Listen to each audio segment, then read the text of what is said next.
Hi guys. So today's topic, I will be presenting the tendon of the long head of the triceps brachii. So I have an image here, whereas the partner is in prone, therapist is feeling the triceps contract as the partner tries to extend his elbow. Okay, as you can see, right, the deltoid is cut, right? So it's trying to contract the triceps doing an extension, and the therapist is putting the hand over the extensor forearm. Okay, so it's prone. Bring the arm off the side of the table and palpate the posterior aspect of the arm. You're going to outline the edge of the posterior deltoid and then explore the size and shape of the triceps. You're going to locate the olecranon process to outline the distal tendon of the triceps. Then ask your partner to extend his elbow as you apply resistance at his forearm. Okay?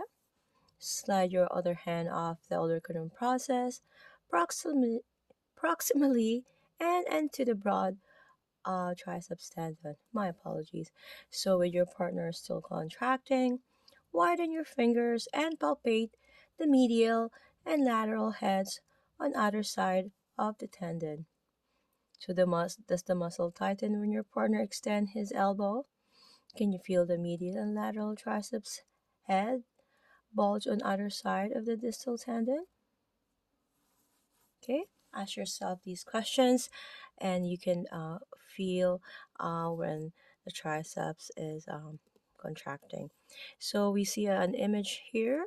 This is a bigger image wherein the long head of the triceps, right? The thumb of the therapist is on the long head of the triceps, okay? Partner is in prone, isolating. Oh, wait, I can't see, sorry. I didn't realize I was covering the book. So, isolating the tendon of the long head. Anyways, this is the topic, guys. So, guys, I'm not going to edit this. So, the tendon um, is at the end of the I did a video on that, please watch it. Okay, it's at the end where the bones and muscle meet, right? So the tendon of the long head of the triceps brachii. So a helpful hint for locating the long head of the triceps is the fact that it is the only band of muscle on the posterior arm that runs superiorly along the proximal and medial aspect of the arm. So the deltoid fibers run at a more diagonal direction than the long head of the triceps. Okay, so having your client in prone, place one hand on the proximal elbow and ask your partner to bring his elbow towards the ceiling against your resistance. So this action will contract the long head of the triceps. Locate its belly along the proximal and medial aspect of the arm. Follow the muscles proximally by strumming across the belly. Note uh, how it disappears underneath the posterior deltoid toward the infragluteal tubercle. Okay, keep this in mind, guys. Okay, with the arm relaxed, press through the posterior deltoid and strum across its kidney tendon as it attaches to the infragluteal tubercle. The long head of the triceps crosses over the teres major and under the teres minor. Okay, another question. Can you follow the long head up to the division of the teres muscle? Have your partner medially and laterally rotate his shoulder to differentiate the teres muscles. That is very important factor. Okay, I'm gonna go ahead and talk about the coracobrachialis, and I'm gonna be doing it in the same video. Okay, so the coracobrachialis is a small muscle. It's a tubular muscle located in the axilla, sometimes known as the armpit muscle.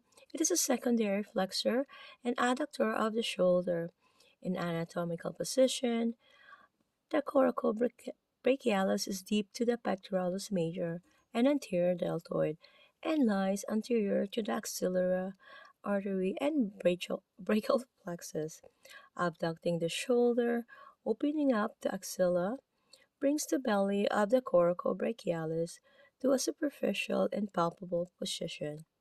So we have here the coracoid process, and this is an anterior view of the coracobrachialis. So you can see the insertion here is the medial surface of the mid-humeral shaft. Okay, mid surface and medial. Those two we have to Okay, melody media. I'm just joking. Action is flex the shoulder, adduct the shoulder, and the origin, like I have mentioned earlier, is the coracoid process, and the nerve and innervation is the musculocutaneous C6 and C7. We have here without the muscle an image of the origin and insertion of the coracobrachialis. So if you have your cline and supine, laterally rotate and abduct ABD the shoulder to 45 degrees. Okay, locate the fibers of the pectoralis um, major. So that's the pectoralis major, right? This tissue forms the axilla's anterior wall and will be reference point for locating coracobrachialis. So lay one hand along the middle side of the arm and move your finger pads into the armpit. So as you can see, the therapist's hand is um, doing that in the finger pads into the armpit.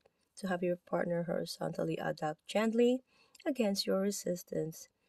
So you can see that there's a force there. So again, resistance, right?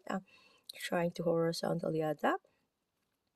Isolate the solid edge of the pectoralis major, then slide off the pectoralis major fibers posteriorly into the axilla. Again, I'm doing it again, sorry. And explore for the slender contracting belly of the coracobrachialis. Its belly may be visible upon ADD, adduction. And as you can see here again, the image, the client is in supine, and the therapist is palpating the coracobrachialis as your partner horizontally adducts against your resistance.